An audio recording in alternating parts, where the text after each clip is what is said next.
यार ये क्या लिखते हैं लोग, right me an article about the best places in the world. कह रहे हैं ये प्रॉम्प्ट हमने डाला चैट जीपीटी में, सही है, इसमें हम आर्टिकल हमें अच्छे लिख के आएंगे। भाई इतने बुरे आर्टिकल लिख के आएंगे कि अब विकीपीडिया छोड़ो, गूगल भी तुम्हारे आर्टिकल को रिजेक्ट कर देगा और तुम्हारी साइट को ही बैन कर देगा, क्योंकि ये आर्टिकल ऐसा लिखा होगा जैसे दुनिया को पता होगा कि एआई ने लिखा है। इतना कॉमन वे में आर्टिकल लिखने का कोई फ़ायदा है? आर्टिकल लिखना है, पर्सोना यूज़ करो। आर्टिकल लिखना है तो उसमें थोड़ी सी जिद्दत लेके आओ। जिद्दत का मतलब क्या होता है? थोड़ी क्रिएटिविटी लेके आओ कि भाई अगर किसी प्लेस के बारे में पूछ रहे हो तो बोलो जो लास्ट अभी दरियाफ्त हुए हैं उन प्लेस के बारे में बताओ। अगर उस आर्टिकल में किसी का स्टाइल ऐड कर दोगे तो आर्टिकल की टोन ही डिफरेंट हो जाएगी।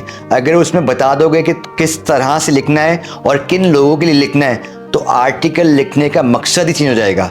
मैं एक प्रॉम्प्ट तुम्हें दे रहा हूँ, ये प्रॉम्प्ट नीचे देखो और इस प्रॉम्प्ट को चैट जीपीटी में डालो और कोई भी टॉपिक डाल के देखो, कोई एआई डिटेक्टर तुम्हारा आर्टिकल नहीं पकड़ सकता। और अगर तुमने ये आर्टिकल मीडियम वगैरह में लिखना शुरू कर दिए तो मिलियंस में व्यूज़ आएंगे, क्योंकि ये आर्टिकल ऐसे कोई लिखता ही नहीं है। This is one of the very different style to write an article.